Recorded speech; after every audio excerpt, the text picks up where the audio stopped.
এটা হলো একটা খুব টিপিক্যাল প্রবলেম। এটা কি সত্য কথা না যে অ্যাডমিশন সিজনের শুরুর দিকে তোমরা প্রত্যেকেই কিন্তু 10 থেকে 12 ঘন্টা পড়ার চেষ্টা করছো, অ্যাটলিস্ট 7-8 ঘন্টা মিনিমাম পড়ছো, কিন্তু energy curve as a human being তোমার energy curve day by day down যাবে। সেটা যদি লাস্ট ইয়ারের সেপ্টেম্বর হয়, এটা হলো দিস ইয়ারের মার্চ, অর্থাৎ তোমার এনার্জি একদম মিনিমাম লেভেলে আছে এবং সময় যত যাবে এটা কমবে, এটা বাড়বে না।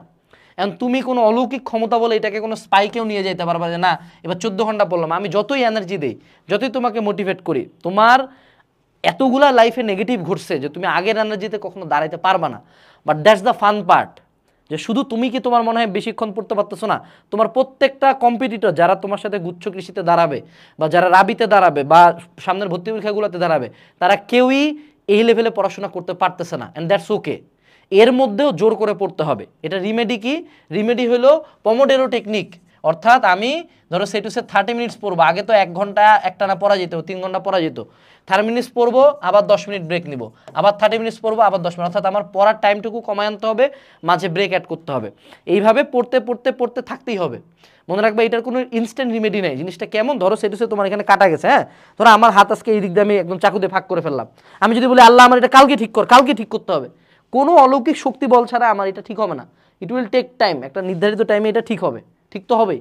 সো তোমারও যদি এখন ভাবো যে না হঠাৎ করে কালকে সকালে 17 ঘন্টা পড়বো, হবে না, তোমার এটা গ্র্যাজুয়ালি বাড়াইতে হবে। এবং এটা কখনোই 17 ঘন্টায় যাবে না, but atleast you can go 7 hours 6 hours and that's okay and that's more than enough, কারণ বাকিরা এই কাজটাও করবে না। সো তুমি এখন যেটা করতে পারো, দিনের কিছু টাইম তোমার হাই এনার্জি টাইম, বিশেষ করে রমজান মাসে সকালের দিকে সেহরির পরপর হাই এনার্জি টাইম থাকে, ওই হাই এনার্জি টাইমগুলোতে তুমি পমোডোরো টেকনিক, যে 30 মিনিট পড়লা 5 মিনিট ব্রেক, আবার 30 মিনিট পড়বো আবার 5 মিনিট ব্রেক, আবার 30 মিনিট পড়বো আবার 5 মিনিট ব্রেক, এরকম করে পড়তে থাকতে হবে। অ্যান্ড একবার ফ্লোটাতে যদি তুমি চলে আসো, এটা তোমার অভ্যাসে পরিণত হবে। কিন্তু এটা হলো ইঞ্জিনটাকে রিস্টার্ট দিতে হবে। গাড়ি অনেকদিন না চালাইলে আমরা যেটা করে অন্য একটা চার্জালা গাড়ির ব্যাটারি এনে লাগাই দিই, ওটাকে বলা হলো ইঞ্জিনে হলো কি বলে দেওয়া বলে, সেলফ দেওয়া বলে, ঠিক আছে, একটা আলাদা শক দিয়ে গাড়িটাকে চালু করতে হয়, আবার ও কিছুক্ষণ চলার পরে ওর নিজের ব্যাটারি চার্জ হয়ে যায়, তখন আর শক দিতে হয় না। সো তোমাকে ওই শকটা দিতে হবে। প্রথম সর্বোচ্চ আমি বলবো প্রথম 3 দিন টান দাও, 3 দিন কষ্ট করে পড়ো, টেবিলে পড়বা।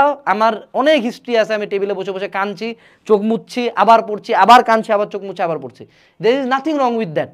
The strongest of the student, সবচেয়ে ভালো স্টুডেন্টরাও পড়তে পড়তে কান্দে, খারাপ লাগে, পড়তে ইচ্ছা করে না, পড়া ভালো লাগার মতো কোনো বিষয় নেই। ইভেন এতগুলা ফেইলিওরের পরে তো এই সেম বই, এই বই পড়তে পড়তে কয়বার পড়ছি এই বই তোমরা জানো তো, তোমরা অলরেডি 8-9 বার এই বইটা পড়ছো, আবার পড়তে হচ্ছে, খারাপ লাগবে। বাট জাস্ট 3 দিন টান দাও, দেখবো 4th দিন থেকে একটা ফ্লো চলে আসছে, ঠিক আছে।